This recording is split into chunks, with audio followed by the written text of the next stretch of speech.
కలియుగ దైవం కోనేటి రాయుడు మత్స్యావతారంలో శ్రీ నేతి వెంకటేశ్వర స్వామివారిగా వెలిశారు. పూర్వం సమీప గ్రామం నుంచి రోజు ఈ కొండపైకి స్వామివారిని మనసారా ఓ వృద్ధురాలు పూజించేది.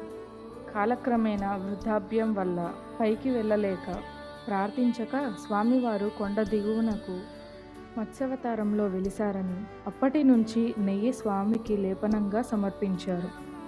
స్వామివారి గురించి క్లుప్తంగా అక్కడి పూజారి మాటల్లో విందాం. మత్స్యావతారం మొత్తం 10లో మొదటి అవతారం మత్స్యావతారం. మత్స్యం అంటే చేప అవతారంలో స్వామివారు ఇక్కడ వెలిశారు. స్వామివారి రూపం సరే కింద మనకు గంధం బొట్టు పెట్టి కనిపిస్తుంది కదా, ఇది కుంకుమ బొట్టు పెట్టేసి అక్కడ స్వామివారి మెయిన్ రూపం అక్కడ ఉంటుంది. అట్లనే ఇక్కడ విశిష్టత ఏంటంటే స్వామివారి పైన కప్పు ఉండదు. గతంలో 2 సార్లు వేస్తే 2 సార్లు ఒకసారి కూలిపోయింది, మరోసారి కాలిపోయింది. అప్పటి స్వామివారికి కప్పు వేయటం లేదు. ఇక్కడ ఒకసారి వేయాలనుకున్నప్పుడు స్వామివారి కళ్ళలో కంచి చెప్పారు, కప్పు ఇష్టం ఉండదు, అలా వినకుండా ఎవరైతే వేస్తారో వాళ్ళ వంశనాశనం అవుతుందని చెప్పారు. అప్పటి స్వామివారికి పైన కప్పు ఉండదు. స్వామివారి ఎండకింటూ వాళ్ళు తడుస్తూ ఉంటారు. ఇక్కడ స్వామివారికి నెయ్యన్నా వెన్నన్నా చాలా ఇష్టం. భక్తులు కానీ పాడి పంట ఉన్న వాళ్ళు కానీ ఎవరైనా నెయ్యి కానీ వెన్న కానీ తీసుకొని స్వామివారికి అట్లా ఇచ్చినప్పుడు స్వామివారికి ఇక్కడ కానీ సమర్పిస్తాం. నెయ్యి వెన్న సమర్పిస్తాం. అలా సమర్పించినప్పుడు స్వామివారి పైన ఏం లేకపోవడం వల్ల సూర్యకిరణాలు స్వామివారి శిరస్సు మీద పడ్డప్పుడు ఆ నెయ్యి వెన్న మొత్తం కూడా కరిగి కిందకు వచ్చేసేది. మనం ఒక్క పొద్దుండి స్వామివారి లీలగా చూస్తే మన నీళ్ళలో చేప ఎట్లయితే కనిపిస్తుందో ఆ నీటిలో స్వామివారి రూపం అంటే మత్స్య రూపం కనిపిస్తుంది. అట్లా ఇక్కడ స్వామివారు స్వయంభూ మత్స్యావతార స్వరూప శ్రీ నేతి వెంకటేశ్వర స్వామిగా ప్రసిద్ధి.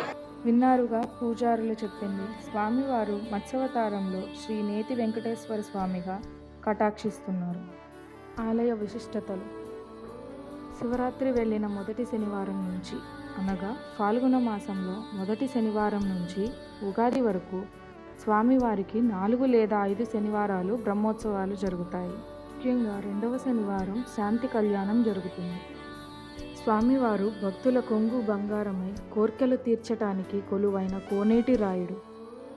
భక్తులు ఉపవాసం చేసి స్వామివారికి నేతిని సమర్పిస్తారు. అది లేపనంగా మూల విరాటునికి వ్రాయగా మధ్యాహ్నం 12 గంటలకు నెయ్యి కరిగి స్వామివారి పాదాల దగ్గర మత్స్య రూపంలో కనబడుతుంది. ఇదే కాక ఇక్కడ నల్లరేగి చెట్టు ఉంది. సంతాన సాఫల్యం కోసం దంపతులు ముడుపులు కడుతుంటారు.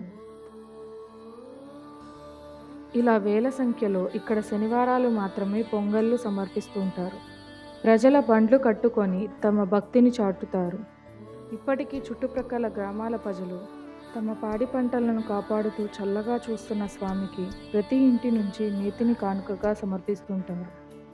ఇక్కడ సుమారు 200 సంవత్సరాల నుంచి స్వామివారికి నేతితో దీపాలు వెలిగిస్తారు. ఎక్కడా నూనె వాడుతున్నట్టు ఉండదు.